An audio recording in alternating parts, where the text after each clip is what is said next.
जन जन की पुकार, आत्मनिर्भर बिहार। तो इस वक्त की बड़ी खबर, एनडीए अपनी बढ़त बढ़ाता दिख रहा है। एनडीए ने अब 133 सीटों पर बढ़त बना ली है। आरजेडी का गठबंधन, विपक्षी महागठबंधन अब दहाई के आंकड़े में आ गया है, 100 से नीचे फिसल गया है, 99 सीटों पर आ गया है। और अभी जो हम तस्वीरें दिखा रहे थे, जो हमने आपको मोन्टाज दिखाया, ये पटना में बीजेपी और जेडीयू के दफ्तरों में जो जश्न मन रहा था। लेकिन अब दिल्ली में बीजेपी मुख्यालय में भी जश्न की तैयारियां शुरू हो गई हैं। शाम 5 बजे, अब से 1 घंटे बाद, बीजेपी के हेडक्वार्टर्स पहुंचेंगे उनके राष्ट्रीय अध्यक्ष जेपी नड्डा। और उनके लिए भी सुकेश मुस्कुराने का वक्त आया है। जब से अध्यक्ष बने हैं, चुनावी हार का ही सामना करना पड़ा है उन्हें। दिल्ली की बात हो झारखंड की, अब बिहार में उन्हें मुस्कुराने का मौका मिल जाए। मध्य प्रदेश में भी आराम से बचाने में कामयाब हो गए। तो राष्ट्रीय अध्यक्ष बीजेपी का अपना एक स्ट्रक्चर है, उसके हिसाब से अब हेडक्वार्टर्स में भी जश्न की तैयारी, मतलब मुतमईन है कि हमने सरकार बना ली है या बचा ली है। देखिए, करीब करीब 2 करोड़ वोटर्स काउंट हो चुके हैं। 2 करोड़ काउंट हो गए, मतलब लगभग 40%। 30% नहीं, अब ये 40-42%। मेरी जानकारी के मुताबिक करीब 2 करोड़ वोटर काउंट हो चुके हैं। तो एक ट्रेंड अब स्टेबलाइज करने लगता है। और जो जैसा कि हम बता रहे हैं 133-99, अब इसको पाट के आगे जाना शायद मुश्किल होगा। और ये अंदाजा सब पुराने खिलाड़ी हैं, पुराने चावल हैं राजनीति के, तो उनको मालूम है कि अब यहां से तेजस्वी जीत दर्ज नहीं कर सकती। अब चर्चा इस चीज पे होगी कि, और बीजेपी के लिए तो जश्न होना चाहिए। बीजेपी के लिए जश्न इसलिए होना चाहिए क्योंकि नंबर 1 की पार्टी हो गई। बीजेपी के लिए जश्न इसलिए होना चाहिए कि उन्होंने जेडीयू को एक कॉन्सिडरेबल लीड के साथ नंबर 2 पे धकेल दिया है। उनको एक वीक नीतीश कुमार मिलेंगे, जो बहुत दिनों से उनकी ख्वाहिश रही होगी। नीतीश कुमार बड़े डिसाइसिव थे। नीतीश कुमार वो एल्बो रूम बीजेपी को नहीं देते थे। अब नीतीश कुमार वो नीतीश कुमार होंगे जिसको मनूवर करना आसान होगा। तो कुल मिलाकर अगर जश्न की तैयारी कर रही है बीजेपी, तो they have a reason to do that. बिल्कुल, और जश्न की तैयारियां। और यहां पर आरपी सिंह, राष्ट्रीय प्रवक्ता बीजेपी के, मेरे साथ जुड़ गए हैं। कांग्रेस के राष्ट्रीय प्रवक्ता अजय उपाध्याय मेरे साथ हैं। इसके अलावा इम्तियाज अली जेडीयू के प्रवक्ता हैं, और सतीश गुप्ता आरजेडी के नेता भी मेरे साथ जुड़ गए हैं। लेकिन आज विनिंग पार्टी से पहले अब मैं शुरू करूंगा। विनिंग पार्टी कह दूं आरपी सिंह, या अभी इंतजार करेंगे? 2015 में ये एग्जिट पोल धड़ाम हुए थे। इस बार एग्जिट पोल्स का वॉटरलू फिर से साबित हो रहा है बिहार। तो अभी जीत की ताल ठोकेंगे या इंतजार करेंगे? देखिए, मैं तो चुनाव के पूरे परिणामों का इंतजार करूंगा, परंतु जो अभी तक जैसे आप इंगित कर रहे हो, जैसे लगभग 40-42% वहां पर काउंटिंग हो चुकी है, ये लगभग ट्रेंड सेटर हो जाता है। यहाँ से फिर वापस होना, कोई इक्का दुक्का सीट पे कुछ हो जाए, परंतु अमूमन जब इतनी काउंटिंग हो जाती है उसके बाद वो एक ट्रेंड सेटर हो जाता है। और कॉन्स्टिट्यूंसी का ये एग्जैक्टली एग्जिट पोल ये है आपका आज जो अब इस समय दिखा रहे हैं, वो एग्जैक्टली एग्जिट पोल है। बाकी वो ये है कि बिहार के अंदर जितने एग्जिट पोल लोग करने गए, वो अति पिछड़ी जाति के लोगों से नहीं मिल पाए। मेरा मानना है वहां पर महिलाओं से बातचीत नहीं कर पाए।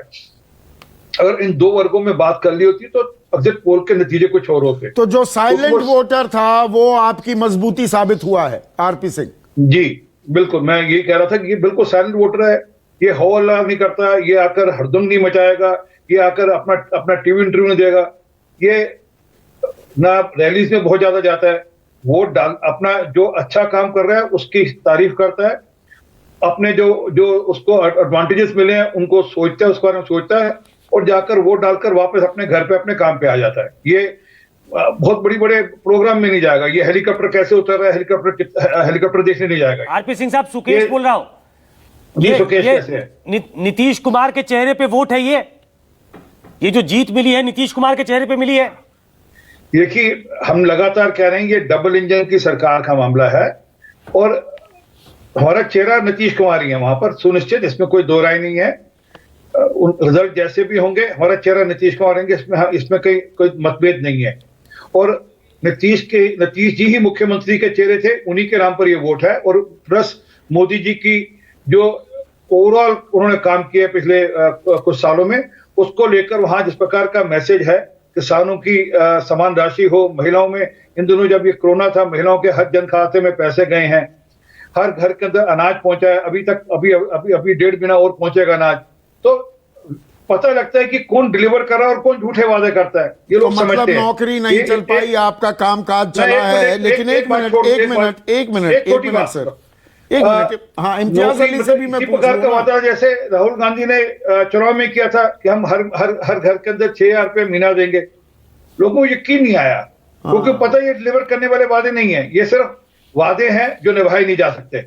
और बिहार की जनता खूब समझ आ रहा है, वो खूब जानती है कि कौन से वादे निभाए जा सकते हैं और कौन से वादे नहीं निभाए जा सकते। सतीश गुप्ता हमारे साथ हैं। सतीश गुप्ता, यहां पर जीतती हुई पार्टी जो अभी रुझानों में 32 कदम आपसे आगे है, और आप तो अभी बहुत पीछे चल रहे हैं बहुमत के आंकड़े से भी, एनडीए का आंकड़ा भी अगर हम भूल जाएं, तो आप अभी इंतजार करना चाहेंगे या ये लड़ाई हार गए आप? सुमित जी नमस्कार। सबसे पहले तो हम बिहार की महान जनता को धन्यवाद देते हैं कि इस लोकतंत्र के पर्व में बहुत ही शालीनता के साथ मतदान हुआ।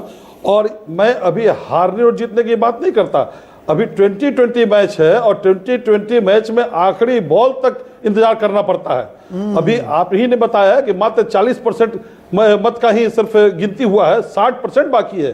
परिणाम चाहे जो भी आए, ट्रेंड स्टेबलाइज कर जाती है ना। आपने इतने चुनाव देखे हैं, अब एक बार इतना फासला हो जाए, उसको पाट पाना ऑलमोस्ट असंभव हो जाता है। मैं गलत कह रहा हूं क्या? मान लिया मैं आपकी, सुमित जी मैं आपकी बात मान लिया, लेकिन अभी हम हार मानने को तैयार नहीं। अभी तो अंतिम बॉल तक इंतजार करेंगे, और कभी भी जनता का मूड जो अभी बंद है बक्से में, उसको कौन जानता है कब कहां से कौन जीत निकल जाए। हाँ, उम्मीद के सहारे आप कायम हैं। आरजेडी ने ऑफिशियल ट्विटर हैंडल से जीत का दावा भी कर दिया है, लेकिन अजय उपाध्याय, अब जीत तो बहुत दूर दिख रही है। लड़े तो, पर बात नहीं बन पाई।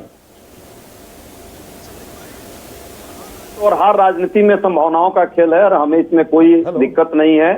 जनता जो भी निर्णय देगी आशीर्वाद स्वरूप उसको हम स्वीकारेंगे। यदि जीत भी होगी तो भी विनम्रता, और हार भी होगी तो उसको भी पूरी विनम्रता के साथ हम लोग स्वीकारने को तैयार हैं। जहां तक बात चुनाव के डिस्कोर्स की थी, राजनीतिक विमर्श एक स्थापित करने की थी, हमने उस राजनीतिक विमर्श को स्थापित करने में पहले ही जीत दर्ज कराई है। रोजी रोजगार का मुद्दा, या यूं कहें कि शिक्षा और स्वास्थ्य का मुद्दा बिहार के राजनीति के लिए इस बार प्राथमिकता के तौर पर रहा, जिसको आप लोग भी लगातार चर्चा का केंद्र बनाए रहे। और ये मुद्दा ही अब पूरे देश के राजनीति के लिए एक बड़ा मुद्दा होगा। बिहार इस राजनीतिक नहीं, ये मुद्दा तेजस्वी ने बनाया, राहुल गांधी अपनी छाप नहीं छोड़ पाए ना। एक बार फिर आप 19 सीटों पर बढ़त बना रहे हैं, 70 सीटें आपने जीती, लड़ी, 19 पर बढ़त है, सबसे कमजोर कड़ी तो आप साबित हो रहे हैं। तो दो युवराज की लड़ाई नहीं थी, वो दरअसल तेजस्वी अकेले ही जो कुछ खींचा है, ये 100 से ऊपर जो आंकड़ा दिख रहा है विपक्षी महागठबंधन का, दैट इज कर्टसी तेजस्वी। नहीं संदीप भाई, यदि सामूहिकता में इसका विश्लेषण तो अभी हम लोग करेंगे जब फाइनल आएगा, तो कि कहां गलती हमसे हुई है, कहां ओवरऑल पूरे अप्रोच में हुई है, और कहां संगठनात्मक तौर पे कोई ना कोई हमसे चूक हुई है। लेकिन अभी रिजल्ट जब तक फाइनल नहीं, चूक तो हुई है ना कहीं ना कहीं कांग्रेस से तो चूक हुई है, या आपको सिर्फ कमजोर सीटें दे दी है, होना ही था। यदि अभी जो ट्रेंड संदीप जी आपके उस पर दिख रहा है, आरजेडी 64, कांग्रेस 19 और लेफ्ट 18 है, तो मुझे लगता है आरजेडी के पास भी 80 सीट थी, और मुझे अभी भी भरोसा है कि ये सभी ट्रेंड बदलेंगे, क्योंकि अभी 40% ही सिर्फ मतगणना हुई है। लेकिन अंतिम में ये भी मैं यथार्थ की राजनीति में विश्वास करता हूं, और सत्यता का हम लोग गांधीवादी चरित्र को जीते हैं। यदि जो भी गलती यदि हमसे हुई होगी, हम उसको भी स्वीकारेंगे, हमें उसमें भी कोई दिक्कत नहीं। उपाध्याय जी, गांधी जी तो लड़ के भगा दिए अंग्रेजों को।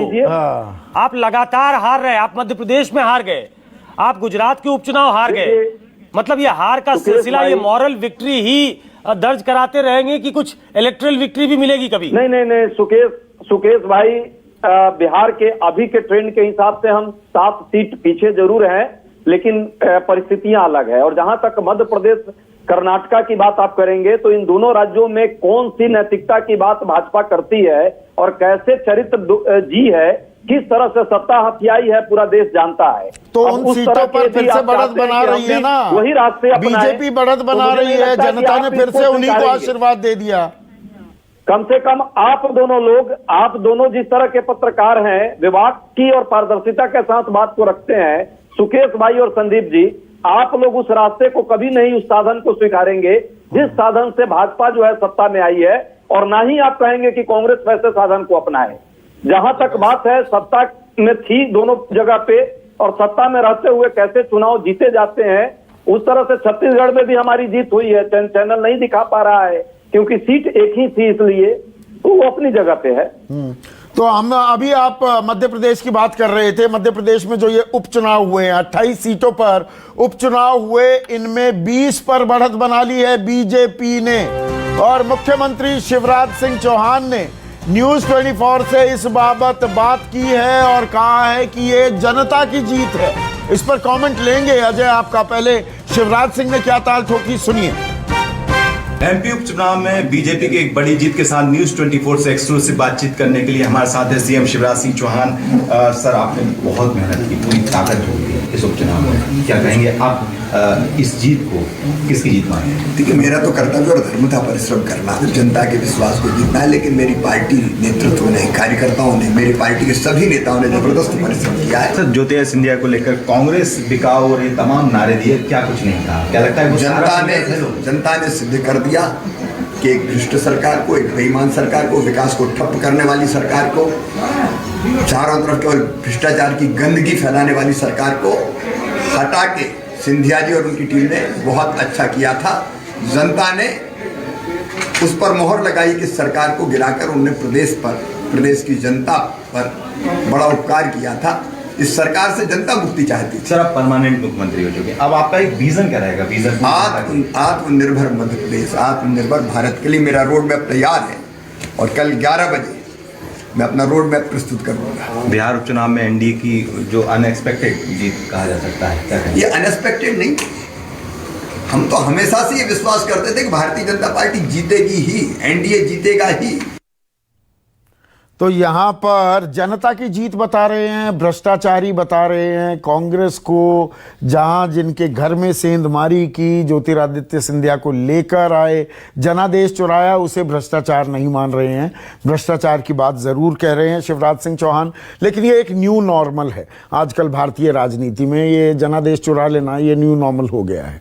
एक छोटा सा ब्रेक लेंगे, ब्रेक के बाद भी चर्चा जारी रखेंगे।